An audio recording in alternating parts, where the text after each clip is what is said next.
일본의 진실을 알려주는 여자 일진녀입니다.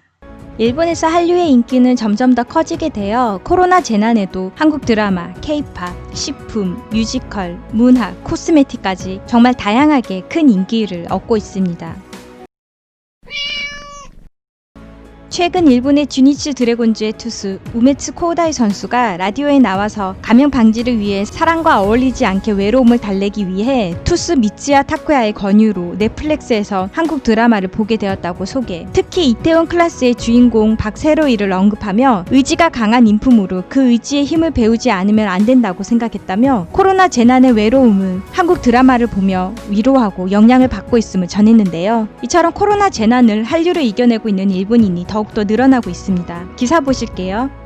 겨울연가에서 사랑의 불시착까지 진화하는 한국 드라마의 역사. 겨울연가로 뿌리부터 불이부터 사랑의 불시착에서 세계적인 무브먼트, 시대와 함께 꾸준히 진화해서 팬들의 마음을 사로잡아온 한국 드라마의 역사를 지금 다시 되돌아본다. 2004년 욘사마, 일본에서 1차 한류 붐 도래. 많은 일본인이 처음으로 알게 된 한국 드라마는 겨울연가일 것이다. 애절한 피아노 멜로디가 눈물을 자아내는 멜로 드라마는 미소의 귀공자 욘사마, 배용준의 고전적인 아름다움까지 더해 일본에는 별로 없는 촉촉한 연애 드라마를 추구, 누님 세대의 마음을 직격했다. 하지만 지나친 데이트로 많은 유형의 한국 드라마가 일본에 투하되어 한국 드라마는 어차피 첫사랑, 기억상실, 출생의 비밀 등 한 패턴 아니냐는 편견이 생겨난 것은 아쉽다. 제1차 붐에서도 겨울연가와는 전혀 다른 새로운 스테디셀러도 생겨나고 있기 때문이다. 2009년 제2차 붐을 견인한 장근석, 제2차 붐을 만든 미나미시 네오는 남장 여장의 스토리다. 때마침 케이팝 열풍과 꽃미남 밴드 구성이라는 효과도 있었지만 가장 큰 매력은 츤데레 캐릭터에 빠지게 만든 근짱, 주연 배우 장근석의 존재이다. 나를 좋아하는 것을 허락하겠다 하면서도 실은 여주인공에게 빠져 휘둘리고 있는 주인공의 모습은 당시 일본 저격의 완성형을 만들었다고 할 수 있다. 2013년부터 한국 드라마의 세계화가 가속화, 전통의 KBS 방송사도 한국 드라마의 상식을 깨는 대히트를 이뤄냈다. 일본에서도 리메이크된 굿닥터다. 서번트 중국은 의사를 주인공으로 한 이 드라마는 세계 각국에서 방영되고 리메이크된 미국에서는 현재까지도 이어지는 시리즈가 되었다. 같은 해 제작된 드라마로 상속자들, 별에서 온 그대 등은 중국에서 대박을 기록. 우리들이 승부하는 무대는 세계이지 않겠어? 라는 식으로 한국 드라마의 세계화가 가속화된 2013년에 데뷔한 BTS도 세계를 목표로 한 것을 생각하면 당연한 일인지도 모른다. 참고로 한국 드라마에는 달의 여인 보보 경심녀, 중국, 굿와이프, 미국, 부부의 세계, 영국 등 해외에서 리메이크도 많다. 그런 작품이 해외 팬들이 한국 드라마를 접하게 되는 계기가 된 것도 예상하기에 어렵지 않다. 이러한 흐름 속에 빠질 수 없는 것이 꽃미남 스타들의 존재이다. 그들은 대부분 외모도 준수하고 성격이 좋으며 품행이 바르고 서비스 정신도 발군에다가 물론 연기력도 되는 진짜 왕자님이다. 하지만 그것은 세계를 의식한 결과는 아니었으며 뭐든지 엄격한 한국 팬들이 스타에게 요구하는 기준이다. 2018년 미투 시대에 따라 드라마 제작, 그리고 당연하게도 드라마 제작자들은 이 미투 시대에 그 가치가 점점 높아지고 있음을 알고 있다. 맑은 미소와 근육 몸매, 착실해 보이는 전혜인을 대히트시킨 밥 잘 사주는 예쁜 누나는 바로 그것을 증명한 작품일 것이다. 하지만 이 드라마가 그것만으로 끝나지 않는 것은 성희롱의 표적이었던 여주인공이 노후라고 말할 수 있게 될 때까지 이야기가 되고 있다는 것이다. 크든 작든 페미니즘적 요소는 최근 한국 드라마에 공통점이 있다.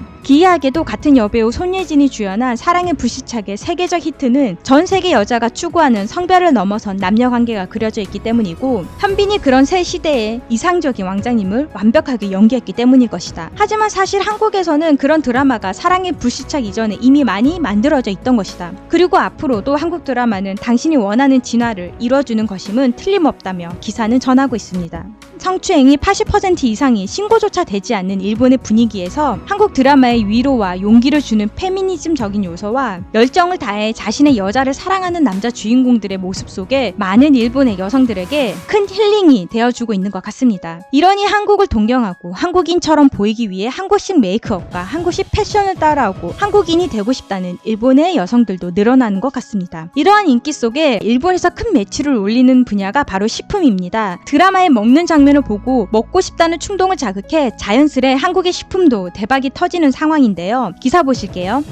신남방 지역 농산물 식품 수출액 일본 뛰어넘어 1위는 한국. 한국농림축산식품부는 9일 1월에서 11월 농산물 식품 수출액이 68억 4,500만 달러로 한국 돈 7조 4천억 정도로 전년 동기 대비 6.8% 증가했다고 밝혔다. 농산물 식품 수출은 신종 코로나 바이러스 감염 확대에 따른 전반적인 무역 부진에도 불구하고 역대 최고액을 달성했다. 이 가운데 동남아 국가연합, 인도 등 신남방 지역 수출액은 전년 동기 대비 8.4% 증가한 13억 9,500만 달러로 일본을 뛰어넘어 최대 수출처로 부상했다고 전하고 있습니다. 또 다른 기사도 있습니다. 순두부찌개 매출 25% 증가, 한류 드라마의 영향일까? 순두부찌개의 매출이 늘어난 이유는 한류 드라마일 수도 있습니다. 식품업체 마루다이 식품의 설문조사에 따르면 전국의 20대에서 50대 여성의 5% 정도가 신종 코로나 바이러스의 영향으로 재택시간이 늘어난 것으로 한국 드라마와 K-팝 등 한류 컨텐츠에 접할 기회가 늘어나고 그중 80%가 한국 음식에 대한 흥미와 관심이 높아졌다고 답변했다는 것입니다. 한국의 두부전골 순두부찌개의 매출도 전년보다 25% 이상 증가하고 있고 한류 콘텐츠의 영향이 있었다고 볼 수 있습니다. 마루다이 식품은 순두부찌개가 혼밥러의 수요를 충족시키는 것 등에도 향후에도 매출이 증가할 것으로 보고 있다는 기사 내용이었습니다. 순두부찌개는 개인적으로 몇 명의 일본 지인들에게 직접 해주었는데 다들 너무 감탄해하며 맛있게 먹고는 순두부찌개 레시피를 물어보기도 하고 다음에 한국에 가게 되면 인스턴트형 순두부찌개를 많이 사달라는 부탁을 받기도 했던 요리였습니다. 일본인들이 부드러운 음식을 좋아하고 겨울에 몸을 따뜻하게 해주는 순두부찌개가 인기 있다는 것은 알았지만 한류로 인해 더 히트하고 있는 것 같습니다. 이런 한류는 식품에 이어 코스메틱으로 이어져 특히 일본 10대 여고생들에게 전폭적인 지지를 받고 있습니다. 10대 여성의 48.3%가 한국 화장품을 매일 사용, 한국 화장품에 관한 조사를 실시라는 기사를 보아도 10대의 절반 정도가 현재도 한국 화장품을 매일 사용하고 있으며 16.4%는 이전에 사용한 적이 있다고 응답했습니다. 29.3%는 한국 화장품을 알고 있지만 이용해 본 적이 없다고 응답, 단 6%만이 한국 화장품을 이용해 본 적도 없다고 응답한 것은 이미 대다수의 일본 10대 여성들이 이용하고 있고 한국 화장품에 대한 유명세를 잘 알고 있는 것으로 해석할 수 있습니다. 10대가 좀 더 절대적인 지지를 보이고 있지만 20대에서는 단 10.1%만이, 30대에서는 13.1%만이 한국 화장품을 이용한 적이 없었고 나머지는 현재도 사용하고 있고 이전에도 사용해 보거나 한국 화장품의 정보를 알고 있는 것으로 나타나 20, 30대에서도 한국 화장품의 영향력이 큰 것으로 나타났습니다. 이것뿐만이 아닙니다.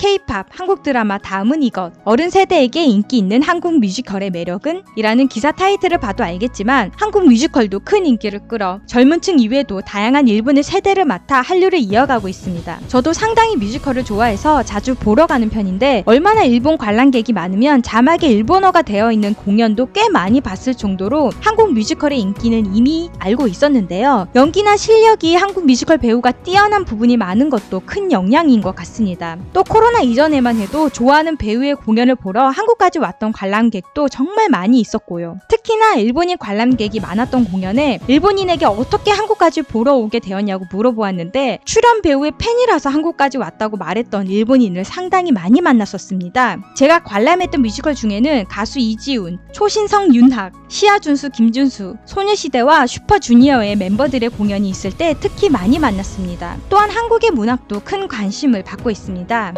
드라마만이 아니다. 화제의 한국 문학 작품을 체크라는 기사 타이틀에서도 82년생 김지영, 안녕 엘레나 등의 책을 소개하고 있습니다. 하지만 일본은 세계 유일의 혐한의 나라.